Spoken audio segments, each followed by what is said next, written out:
Hi ಎಲ್ಲರಿಗೂ ನಮಸ್ಕಾರ. Welcome back to Shruti Tukaram YouTube channel. ಇವತ್ತಿನ ರೆಸಿಪಿ ಅಂದರೆ ಎಗ್ ಮಸಾಲ.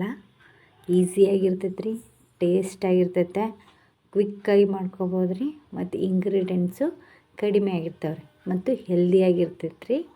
ನೀವು ಆರಾಮ್ಸೆ ಮಾಡ್ಕೊಬೋದು ರೀ. ಏನಿಲ್ಲ ರೀ, ಫಸ್ಟಿಗೆ ನಾನು ಒಂದು ಕಡಾಯಿ ತೊಗೊಂಡಿನಿ ರೀ. ಒಂದು 5-6 ಒಣ ಮೆಣ್ಸಿನ್ಕಾಯಿ ಹಾಕ್ಕೊಂಡೀನಿ ರೀ. ಮತ್ತು ಪಲಾವ್ ಎಲೆ ಹಾಕ್ಕೊಂಡೀನಿ ರೀ ಒಂದೆರಡು. ನಿಮ್ಮ ಹತ್ರ ಯಾವ ಮಸಾಲ ಅದಾವೆ ಅವೆಲ್ಲ ಹಾಕ್ಕೋಬೋದು ರೀ. ನಾನು ಕರಿಮೆಣಸು, ಲವಂಗ ಮತ್ತು ಸ್ಟಾರ್ ಮೊಗ್ಗು ಹಾಕ್ಕೊಂಡೀನಿ ರೀ. ಅವೆಲ್ಲ ಚೆನ್ನಾಗಿ ಹುರ್ಕೋಬೇಕು ರೀ.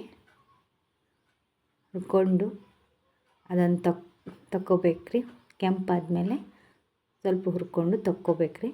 ತಕ್ಕೊಂಡಿದ್ದು ಆ ಎಣ್ಣೆಗೆ ನಾವೇನು ಹಾಕ್ಕೋಬೇಕಂದ್ರೆ ಈರುಳ್ಳಿ ಹಾಕ್ಕೋಬೇಕು ರೀ. ಈರುಳ್ಳಿ ನಾನು ಒಂದು 5-6 ತೊಗೊಂಡೀನಿ ರೀ. ಯಾಕಂದ್ರೆ ಸಣ್ಣ ಇದ್ದು ರೀ, 5-6 ತೊಗೊಂಡೀನಿ ರೀ. ನೀವು ದೊಡ್ಡ ಇದ್ದರೆ 1-2 ತೊಗೋಬೋದು ರೀ. ಅವು ಸ್ವಲ್ಪ ಕೆಂಪಗಾಗಂಗೆ ಹುರ್ಕೋಬೇಕು ರೀ. ಏನಿಲ್ಲ ರೀ, ಈಸಿಯಾಗಿ ಮಾಡ್ಕೋಬೋದು ರೀ. ಭಾಳ ತಕ್ಕಾದ್ರೂ ಆಗಂಗೆ ಇಲ್ಲ ರೀ. ಸ್ವಲ್ಪ ಕೆಂಪಗಾದ್ಮೇಲೆ ಹುರ್ಕೊಂಡಿದ್ದೆ. ಅದಕ್ಕೆ ಸ್ವಲ್ಪ ನಾವು ಟೊಮೆಟೊ ಹಾಕ್ಕೊಂಡೀನಿ. ಟೊಮೆಟೊನೂ 2 ತೊಗೊಂಡೀನಿ ರೀ, ದೊಡ್ಡ 2. ನಿಮಗೆ ಗ್ರೇವಿ ಎಷ್ಟು ಬೇಕೋ ಅಷ್ಟು ನೀವು ಈರುಳ್ಳಿ ಮತ್ತು ಟೊಮೆಟೊ ನೀವು ಎಷ್ಟಾದರೂ ತೊಗೋಬೋದು ರೀ. ಮತ್ತು ಅದು ಸ್ವಲ್ಪ ಕೆಂಪಗಾದಾಗ ಹುರ್ಕೋರಿ.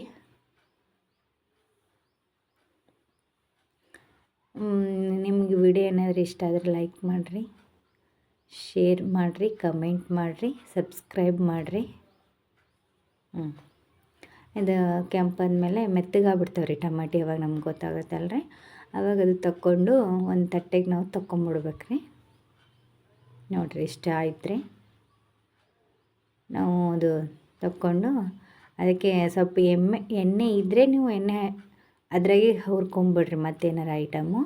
ಇಲ್ಲಪ್ಪ ಅಂದರೆ ನೀವು ಅದು ಮತ್ತು ಸ್ವಲ್ಪ ಎಣ್ಣೆ ಹಾಕ್ಕೊಂಡು ನೀವು ಮತ್ತೆ ಹುರ್ಕೋಬೋದು ರೀ.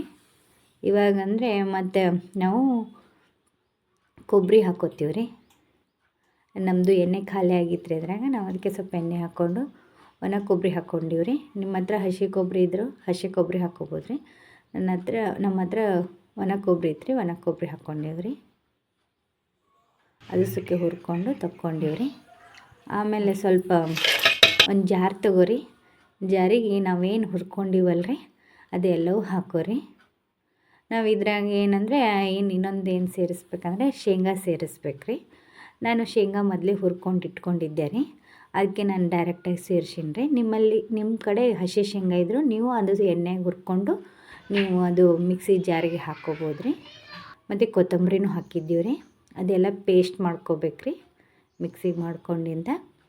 ಆಮೇಲೆ ಮತ್ತೆ ಅದೇ ಕಡಾಯಿಗೆ ಇನ್ನು ಸ್ವಲ್ಪ ಎಣ್ಣೆ ಹಾಕ್ಕೊಂಡು ಒಗ್ಗರಣೆ ಕೊಡತ್ತೀವಿ ರೀ. ಏನಿಲ್ಲ ರೀ, ಡೈರೆಕ್ಟಾಗಿ ಎಣ್ಣೆ ಕಾದ್ಮೇಲೆ ಒಂದು ಈರುಳ್ಳಿ ಹೆಚ್ಚು ಹಾಕೋರಿ, ಸಣ್ಣಗೆ ಹೋಳಿರಿ. ಆಮೇಲೆ ಅದು ಸ್ವಲ್ಪ ಹುರ್ಕೋರಿ. ಹುರ್ಕೊಂಡಿದ್ದು ನೆಕ್ಸ್ಟ್ ಐಟಮ್ ಅಂದರೆ ನಾವು ಶುಂಠಿ ಬೆಳ್ಳುಳ್ಳಿ ಪೇಸ್ಟ್ ಹಾಕ್ಕೋಬೇಕು ರೀ. ಸ್ವಲ್ಪ ಹಾಕ್ಕೊಂಡೀವಿ. ಅದು ಹಸಿ ವಾಸನೆ ಹೋಗೋ ತನಕ ಸ್ವಲ್ಪ ಮಿಕ್ಸ್ ಮಾಡ್ಕೊರಿ. ಇದಾದಮೇಲೆ ನಾವು ಖಾರ ಅಂದರೆ ಅಚ್ಚ ಖಾರದ ಪುಡಿ ಅದು ಯೂಸ್ ಮಾಡಿಲ್ಲ ರೀ ನಾವು. ನಮ್ಮ ಹತ್ರ ಮಸಾಲ ಖಾರದ ಪುಡಿ ಇತ್ತು ರೀ, ಅದು ಹಾಕಿವ್ರಿ. ನಿಮ್ಮ ಹತ್ರ ಇಲ್ಲಾಂದರೆ ನೀವು ಅಚ್ಚ ಖಾರದ ಪುಡಿನೂ ನೀವು ಹಾಕ್ಕೋಬೋದು ರೀ. ಮತ್ತು ಎರಡನೇದಾಗಿ ಗರಂ ಮಸಾಲೆ ಹಾಕ್ಕೊಂಡೀವಿ. ಅದು ಸ್ವಲ್ಪ ಹುರ್ಕೋಬೇಕು ರೀ.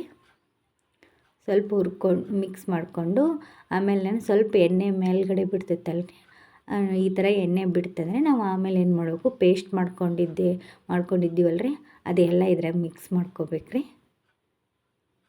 ಅದು ಜಾರ್ನಾಗೂ ಇನ್ನೂ ಸ್ವಲ್ಪ ನೀರು ಹಾಕ್ಕೊಂಡು ಅದು ಹಾಕ್ಕೊಂಡ್ಬಿಡ್ರಿ.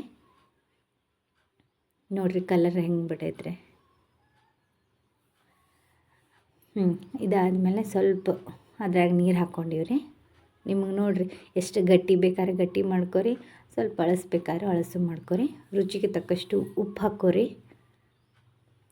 ನಾವು ಎಗ್ ಕುದಿಸೋದೇನು ತೋರಿಸಿಲ್ಲ ರೀ. ಮೊದಲೇ ಎಗ್ ಕುದಿಸ್ಕೊಂಡು ಇಟ್ಕೊಂಡು ಸೊಪ್ಪು ಸುಲ್ಕೊಂಡು ಇಟ್ಕೊಂಡಿದ್ದೀವಿ ರೀ. ಅದಕ್ಕೇನು ಮಾಡಿರಿ, ಮೇಲೆ ಕೆಳಗಡೆ ಈಗ ನಮ್ಮ ಮನೆಯವ್ರು ಹೋಗ್ತಾರಲ್ರಿ ಹಂಗೆ ಹೋಳ್ಕೊರಿ. ಅಂದರೆ ಮಸಾಲ ಐಟಮ್ ಎಲ್ಲ ಒಳಗಡೆ ಹೋಗ್ತೈತ್ರಿ, ಅವಾಗ ಎಗ್ಗು ತಿನ್ನೋಕ್ಕೂ ರುಚಿ ಇರ್ತೈತ್ರಿ. ನೋಡಿರಿ ಕೆಳಗೆ ಮೇಲೆ ಹಿಂಗೆ ಕಟ್ ಮಾಡಿಕೊಂಡು ಅದು ಈ ಥರ ಕುದ್ದ ಮೇಲೆ ನೀವೇನು ಮಾಡ್ಕೊರಿ, ಕುದಿಸಿದಂಥ ಎಗ್ಗನ್ನು ಇದಕ್ಕೆ ಗ್ರೇವಿಗೆ ಹಾಕ್ಕೊಂಬಿಡ್ರಿ. ಕುದಿಸಿದಂಥ ಗ್ರೇವಿಗೆ ನೀವು ಈ ಥರ ಹಾಕ್ಕೊಂಡು ಸ್ವಲ್ಪ ಮುಚ್ಚಿಟ್ಬಿಡ್ರಿ. ಕುದಿತೈತ್ರಿ, ಒಂದು 5 ನಿಮಿಷನೂ ಕುದಿತೈತ್ರಿ. ಈಸಿಯಾಗೈತ್ರಿ, ಕ್ವಿಕ್ಕಾಗಿ ಮಾಡ್ಕೊಬೋದ್ರಿ, ಭಾಳ ತನಕ ಟೈಮು ಹಿಡಿಯಂಗಿಲ್ಲ ರೀ. ಇಷ್ಟೇ ನೋಡಿರಿ ಎಗ್ ಮಸಾಲ. ಏನಾದರೂ ವಿಡಿಯೋ ಇಷ್ಟ ಆದರೆ ಲೈಕ್ ಮಾಡಿರಿ, ಸಬ್ಸ್ಕ್ರೈಬ್ ಮಾಡಿರಿ, ಸಪೋರ್ಟ್ ಮಾಡಿರಿ. ವಿಡಿಯೋ ನೋಡಿದ್ದಕ್ಕೆ ರೀ ಥ್ಯಾಂಕ್ ಯು ರೀ. ಅದು ಚಪಾತಿ, ರೊಟ್ಟಿ, ಅನ್ನದ ಜೊತೆ ಯಾವ್ದು ಜೊತೆ ಆದರೂ ನೀವು ತಿನ್ಬೋದು ರೀ.